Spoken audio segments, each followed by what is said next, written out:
I'd just like to say that Carole and I are absolutely delighted by today's announcement and thrilled at the prospect of a wedding sometime next year. Queen Camilla was found sobbing uncontrollably in her private chambers at Buckingham Palace, her makeup ruined, her royal composure completely shattered. What brought the Queen Consort to her knees wasn't a political scandal or media exposure. It was Carole Middleton walking through those palace doors with a leather briefcase containing 13 years of documented evidence. Evidence of systematic harassment, financial manipulation, and a conspiracy so shocking it threatens to destroy the monarchy itself. The woman they underestimated as just another middle-class mother-in-law had just declared war on the crown, and she was winning. The shocking revelation that shook Buckingham Palace.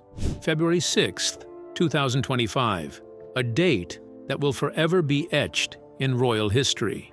It was supposed to be an ordinary Tuesday morning at Buckingham Palace, with the usual parade of dignitaries and carefully orchestrated meetings. But nobody, absolutely nobody, expected to see Carole Middleton walking through those imposing palace gates at 9:47 a.m., carrying nothing but a leather briefcase and a look of steely determination that would send shockwaves through the monarchy's very foundation. What happened in the 2 hours that followed has been described by palace insiders as the most dramatic confrontation in modern royal history. Staff members who witnessed the aftermath spoke of Queen Camilla's unprecedented emotional breakdown, with one source revealing that the usually composed Queen Consort was seen sobbing uncontrollably in her private chambers, her carefully maintained facade finally cracking under pressure. But what could possibly have driven the woman who built a business empire from scratch, who raised the future Queen of England, and who has maintained dignified silence for over a decade, to take such a drastic step? The answer lies in a web of systematic exclusion, financial manipulation, and family betrayal that runs deeper than anyone could have imagined. This isn't just about royal protocol or family squabbles. This is about power, money, and the lengths some will go to protect their position at the very top of Britain's most exclusive hierarchy. For 13 years, Carole Middleton has played by the rules.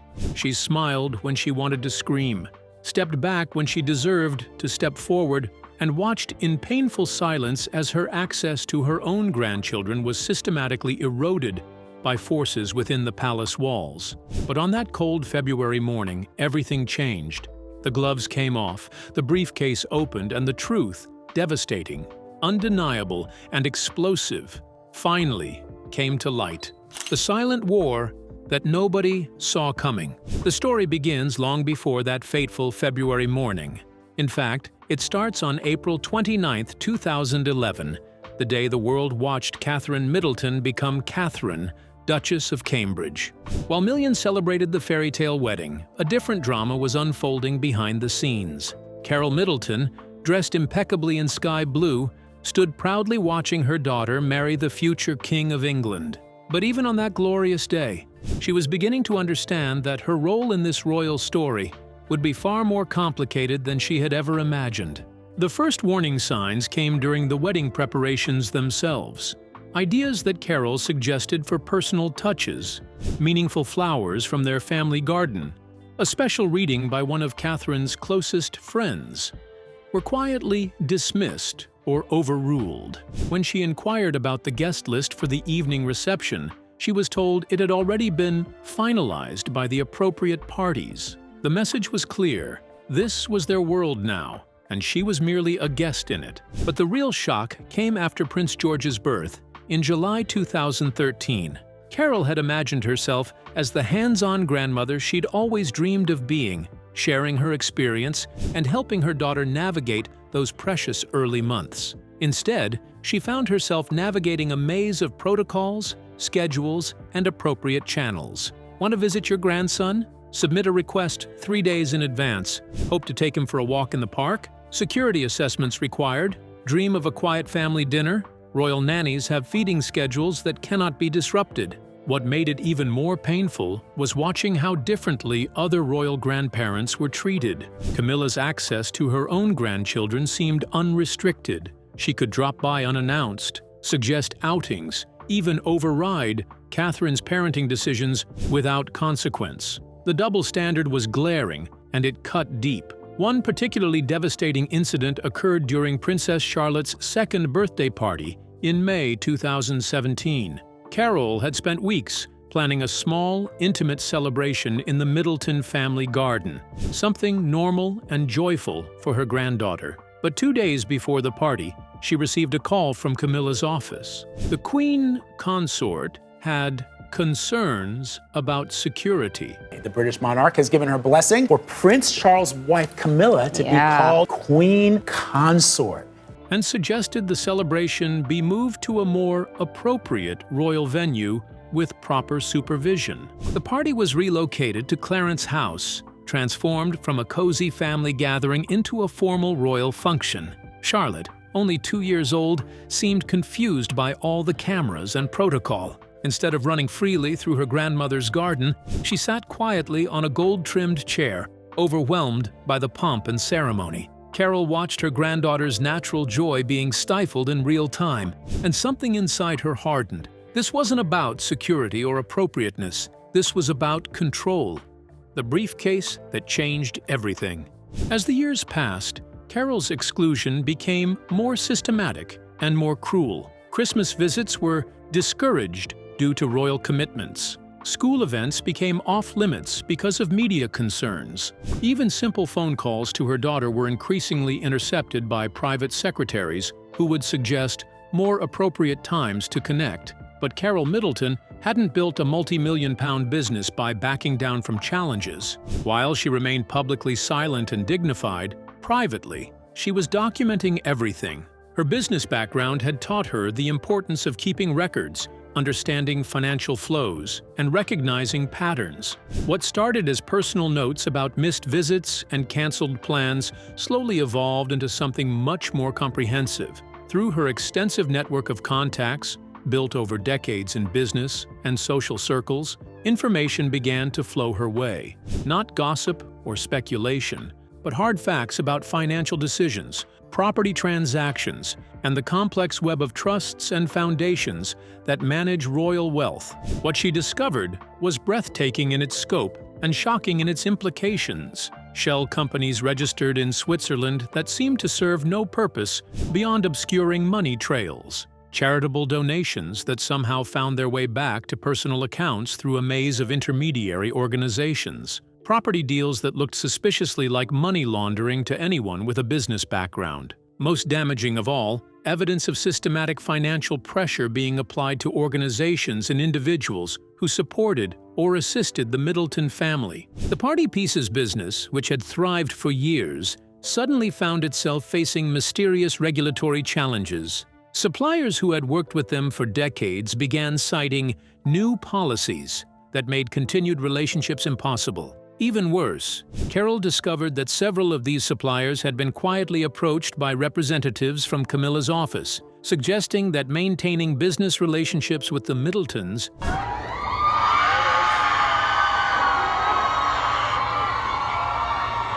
mightn't be in their best interests going forward. But the final straw came in January 2025, when Carole learned about the trust fund. A substantial sum had been set aside for Prince George, Princess Charlotte, and Prince Louis, their educational and future financial security. But buried in the legal documentation was a clause that gave Queen Camilla unprecedented control over when and how those funds could be accessed. Even more shocking, there was a provision that could exclude the children from the trust entirely if their parents were deemed to be acting against the interests of the crown. The confrontation that shook the monarchy. Armed with this devastating evidence, Carole Middleton made her decision. On February 6, 2025, she requested a private meeting with Queen Camilla, not as the mother-in-law seeking favor, but as a businesswoman demanding accountability. The meeting was scheduled for 10 a.m. in Camilla's private study, a room that had witnessed countless delicate conversations, but never anything quite like this. Witnesses say Carole arrived precisely on time, impeccably dressed in navy blue, carrying only her handbag and that now infamous leather briefcase. She declined the offered tea and pleasantries, instead placing the briefcase on the mahogany desk and opening it with deliberate precision. What happened next has been described by those present as watching a masterclass in controlled fury. "Your Majesty," Carole began, her voice steady but ice-cold, "I've remained silent for 13 years out of respect for this institution and love for my daughter. But silence, I've learned, can be mistaken for weakness. Today, that changes." She began methodically laying out documents, photographs, and financial records. Each piece of evidence was presented with the precision of a prosecutor building an unshakable case. Bank statements showing suspicious transfers, photographs of meetings between Camilla's representatives and Middleton business contacts, email chains discussing the Middleton problem and strategies to minimize their influence. But it was the Children's Trust Fund documentation that proved most devastating. As Carole explained the clauses and their implications, witnesses say Camilla's face grew progressively paler. The realization that her financial manipulations had been discovered and documented was clearly overwhelming, but it was what came next that broke her completely. "You've tried to isolate my daughter from her family," Carole continued, her voice never rising but growing more intense. "You've systematically undermined my business and threatened my livelihood. You've used your position to bully and intimidate people who've done nothing wrong except support my family. But when you put conditions on my grandchildren's financial security, when you create mechanisms to potentially exclude them from their inheritance based on whether their parents bow to your whims, you crossed a line I will not tolerate." The devastating aftermath. What happened next stunned everyone in the room. Queen Camilla, the woman who had survived decades of public scrutiny and personal attacks, the woman who had weathered the divorce scandal and emerged as Queen Consort, completely broke down. Witnesses describe her as initially trying to maintain composure, but as the full scope of Carole's evidence became clear, her carefully constructed facade crumbled entirely. "I never meant," she began, but couldn't finish the sentence. The tears came first as a trickle, then as a flood. For nearly 20 minutes, the Queen Consort of England sat in her private study, sobbing uncontrollably, while Carole Middleton sat in steely silence, occasionally sliding another document across the desk. The power dynamic in that room had completely reversed, and everyone knew it. But Carole wasn't finished. In a move that demonstrated both her business acumen and her protective maternal instincts, she presented Camilla with a choice. Either the systematic harassment would stop immediately, all of it, permanently, or these documents would find their way to journalists, financial regulators, and parliamentary investigators who would be very interested in how royal finances were being managed.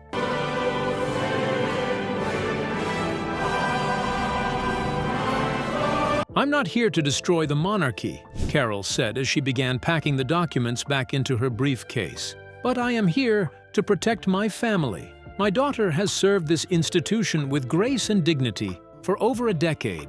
My grandchildren are part of this family's future, and I will not stand by while anyone attempts to manipulate or harm them through financial pressure or emotional abuse." The meeting ended with Camilla still in tears, and Carole walking out with the same composed dignity with which she had entered. But the shockwaves were only just beginning. Within hours, the palace was in crisis mode. Meetings were called, lawyers were consulted, and damage control strategies were hastily developed. For the first time in living memory, someone had walked into Buckingham Palace and made demands of the monarchy, and won. The royal family in crisis. The immediate aftermath of Carole's confrontation sent tremors throughout the royal hierarchy. Queen Camilla's absence from public engagements for the following 10 days was officially attributed to a minor illness. But palace insiders knew the truth. The Queen Consort was having what could only be described as a complete nervous breakdown, unable to face public scrutiny while processing the devastating reality that her years of subtle manipulation had been exposed and documented. King Charles found himself in an impossible position. His wife had been caught engaging in what could only be described as financial intimidation and systematic harassment of his daughter-in-law's family. The evidence was undeniable. The documentation was thorough, and the potential for public scandal was enormous. For a monarch who had spent his entire life preparing for the throne, having his reign threatened by a family financial scandal was perhaps his worst nightmare realized. Prince William's reaction was reportedly one of controlled rage, mixed with profound disappointment. According to palace sources, he spent hours reviewing the documents Carole had shared with him, each revelation adding to his understanding of why his wife had seemed increasingly isolated and stressed in recent years. The systematic nature of the harassment was particularly shocking. This wasn't about personality clashes or cultural differences, but about deliberate, calculated attempts to undermine his wife's family relationships and financial security. But perhaps most significantly, Catherine herself finally understood why she had felt so increasingly isolated within the royal system. The cancelled visits, the scheduling conflicts, the subtle pressures to distance herself from her family, all of it had been orchestrated. The relief of finally understanding what had been happening was overwhelming, but it was matched by anger at the years of manipulation she had endured without realizing its true nature. For months, Catherine had questioned her own judgment, wondering if she was being overly sensitive about the gradual erosion of her family relationships. She had accepted explanations about security protocols and royal duties that seemed to constantly interfere with personal time. Now, with the full picture revealed, she recognized the systematic nature of what had been done to her. The realization brought both clarity and a deep sense of betrayal. Not just of herself, but of the promise that joining the royal family wouldn't require abandoning her own. The discovery also explained the increasing strain she had felt in her relationship with William, the constant tension between her desire to maintain close family ties and what she had been told were necessary. Royal obligations had created a wedge between them that neither had fully understood. William, caught between his wife's unhappiness and pressure from senior palace officials, had often found himself in the impossible position of trying to support both sides without fully grasping the manipulation at play. The palace staff were divided in their reactions. Longtime employees who remembered Princess Diana's struggles with the royal system saw uncomfortable parallels and privately supported the Middleton family's position. These seasoned courtiers recognized the pattern: the gradual isolation, the manufactured conflicts, the slow erosion of personal relationships in favor of institutional control. Many whispered among themselves about how history seemed to be repeating itself, with Catherine facing the same systematic attempts to separate her from her support system that had contributed to Diana's eventual estrangement from the royal family. However, traditionalists who valued hierarchy and protocol above all else viewed Carole's actions as dangerous precedent-setting behavior that could encourage other royal relatives to make similar demands. They argued that allowing family members of royals to challenge palace decisions would undermine the carefully maintained structure that had governed the monarchy for generations. These officials worried that capitulating to Carole's ultimatum would signal weakness and invite further challenges to royal authority from other quarters. The new power structure emerges.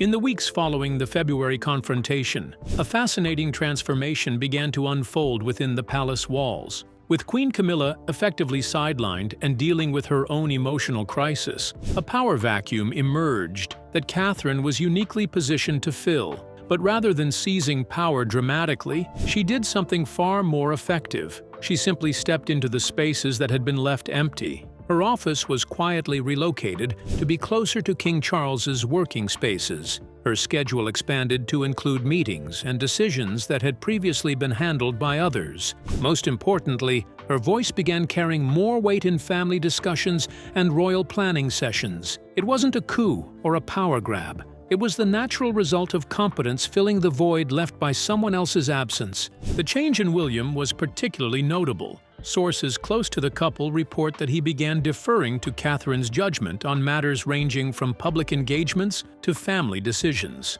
The partnership that had always been strong became even more unified, with William clearly viewing his wife as an equal partner rather than a supportive spouse. This shift didn't go unnoticed by other members of the royal family, who began adjusting their own behavior accordingly. Even more significantly, the relationship between the Welsh family and the broader Middleton clan was completely restored. Carole's victory had removed all the artificial barriers that had been constructed over the years. Suddenly, family dinners became possible again. Grandmother visits were welcomed rather than discouraged. The children could spend time with their Middleton grandparents without layers of protocol and supervision. The financial pressures that had been applied to Middleton family businesses mysteriously evaporated. Suppliers who had canceled contracts suddenly found ways to resume relationships. Regulatory challenges that had seemed insurmountable were quietly resolved. The business network that had taken years to build was restored almost overnight, demonstrating just how artificial and orchestrated the previous difficulties had been. The long-term implications. As spring arrived in 2025, the royal landscape had fundamentally shifted. Queen Camilla's return to public duties was gradual and notably subdued. The confident, sometimes sharp-tongued woman who had dominated royal social circles was replaced by someone far more cautious and deferential. The power she had wielded behind the scenes, the ability to influence decisions, control access, and shape narratives had been permanently diminished. But perhaps more importantly, Carole Middleton's actions had established a new precedent within the royal family. No longer could family members be systematically excluded or financially intimidated without consequences. The monarchy, which had always operated on the assumption that outsiders would simply accept whatever treatment they received, suddenly had to consider the possibility that they might fight back and win. The younger generation of royals took note of this shift. Seeing Catherine's mother successfully stand up to the system sent a powerful message about the importance of maintaining family relationships and not allowing royal protocol to completely overshadow human decency. It suggested that the monarchy's future might need to be built on partnership and respect, rather than hierarchy and intimidation. For Catherine herself, the transformation was profound. Freed from the constant stress of navigating between two worlds that seemed increasingly incompatible, she began to flourish in ways that surprised even those closest to her. Her public engagements became more natural and confident. Her relationship with her children visibly relaxed as the artificial pressures were removed. Most importantly, she began to use her position not just to fulfill royal duties, but to actively shape the monarchy's future direction. The shocking truth revealed. But the most shocking revelation was yet to come. In late March 2025, additional documents surfaced that revealed the true scope of what had been happening behind palace doors.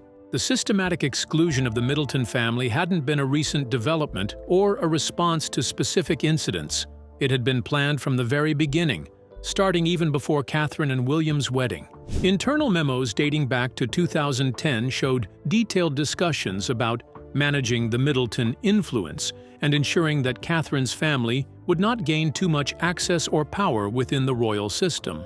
The planning had been meticulous, involving everything from media strategies to financial pressures to social isolation tactics. The implications were staggering. If these tactics had been used systematically over decades, how many other royal relationships had been damaged or destroyed? How many family members had been isolated and marginalized without understanding why? The monarchy suddenly faced questions not just about financial management, but about its basic humanity and decency in dealing with family relationships. A new chapter begins. As this extraordinary story continues to unfold, one thing has become crystal clear. Carole Middleton's decision to walk into Buckingham Palace with that leather briefcase didn't just change her family's situation, it changed the monarchy itself. The days of silent acceptance and dignified suffering are over, replaced by a new expectation of accountability and respect. Queen Camilla's tears that February morning weren't just about being caught in her schemes. They were about realizing that the old ways of operating were no longer sustainable. The monarchy's future will be built by people like Catherine and William, who understand that true power comes not from intimidation and control, but from earned respect and genuine partnership. For Carole Middleton, the woman who built a business empire from nothing and raised the future Queen of England, this victory represents something even more important than family vindication. It represents the triumph of principle over privilege, of courage over convention, and of a grandmother's love over institutional intimidation. The briefcase may be closed, but its contents have opened up entirely new possibilities for what the British monarchy can and should become. And at the center of that transformation stands a woman who refused to be silenced, refused to be marginalized, and ultimately refused to let anyone harm the family she loves. What do you think about Carole Middleton's unprecedented stand against Queen Camilla? Was she right to confront the royal system so directly, or should family disputes stay private even within the monarchy? Have you ever had to stand up to powerful people to protect your family? We want to hear from you. Share your thoughts in the comments below about this explosive revelation and what it means for the future of the British royal family.